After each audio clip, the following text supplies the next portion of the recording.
Hello. Okay. This is my vlog number one. Oh, that light's really weird. I'll just stay right here. Okay. Oh boy. This is gonna be weird.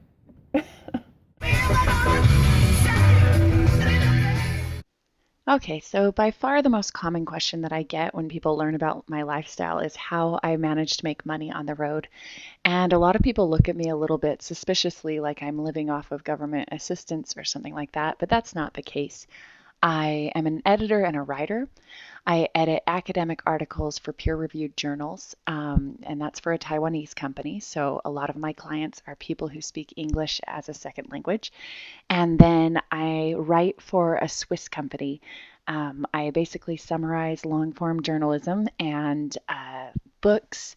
It's kind of like a glorified book report. I love both of these jobs because I am able to learn a lot of new things and they help me work towards other goals. So I think in this video, I'll just talk about the obstacles to this kind of work. And then I'll talk a little bit about how I got these jobs. And while I think that my career trajectory is pretty individual and would be hard for anybody else to follow, um, it might, like, I think I'll talk about some principles that maybe could help other people find work like this that they enjoy. So hopefully it'll be helpful to you. So I feel a little bit weird just standing in front of the camera talking, so I'll just do voiceover over footage that I got the other day. This is me setting up my kind of standing desk setup that I have in my van.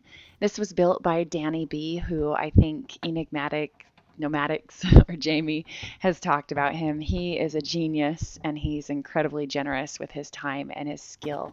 But he built this desk for me in my van, and it's perfect because it's, the right size for my body and everything. And so it's ergonomically correct. And I love it because I can work at it.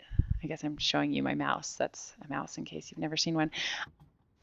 I love this desk because when I work at it, I stand up the whole time. And usually I stand on a bongo board or something. I guess I'll show that later. But it keeps my neck from getting sore and keeps my posture good and everything like that. So it's really nice. So, obstacles to work. There's pretty much nothing that I can't turn into an obstacle to work. So, I think if you want to do this kind of work, just don't be like me. Because at the hourly rate that I'm making, if I would actually just work a normal schedule, I'd be doing pretty well. But as it is, I work about 2 hours a week. If I am anywhere near friends and family, just all bets are off. There's no way I'm working. For example, last week I went to lunch with my brother and then I ended up hanging out with my nephews for the rest of the day. And then my grandma had a mild stroke. So I went and stayed with her for 4 days. And then I went boating with my sister. And as often happens with us, we went too close to an island and sucked up a bunch of rocks into the engine. So we had to wait for Ranger Holt to come bail us out, and that took the rest of the day. But honestly, would I give any of that up for work?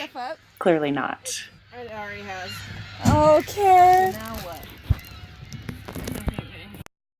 And then there's my dog. She might look really sweet, but actually she's a really bad influence. Anytime I get ready to work, she like forces me to go outside and, run around in the mountains, play in the creek, or wander on a new beach. Basically, she is not happy unless I'm not working. And I don't know why she doesn't support me in that, but dogs they're a whole different species, so you can't really explain them. But we live together, so I have to do what I can to appease her.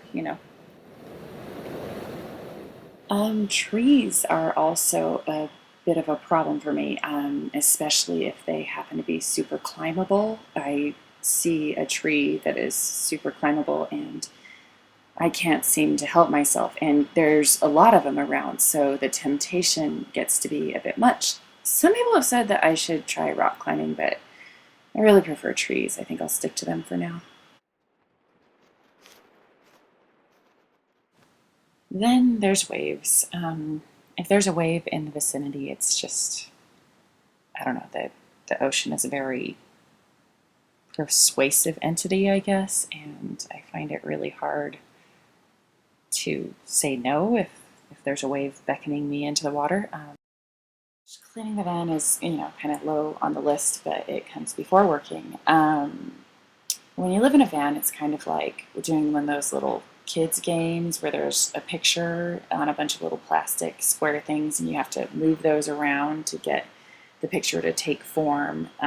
I hated those when I was a kid, and cleaning your van is a lot like that because you have to shift everything, or maybe like a Rubik's Cube. You have to shift everything to get everything into place, and you have to move this to get that thing there, and then you have to move that to get this there, and it's just a mess. In my defense, this is slightly messier than it usually is. Yeah. Anyways, those are some of the things that stop me from working because I don't have regular set hours, and nobody's like looking over my shoulder to make sure I work. So I end up doing other things instead of working, and that's why I'm really poor. um, I am actually working really hard to change this. I'm using a bunch of different apps and things to keep me focused. I also drive into areas where I don't have internet, which is not hard when you have T-Mobile. They work fine in the city, but anywhere else, you're not going to have phone or internet service, and that's actually a lifesaver for me. I'm pretty sure this video actually turned out a lot more boring than either of us expected. Jamie and them make this YouTubey stuff look a lot easier than it actually is. So let's end on a positive note. Here's my dog playing in snow.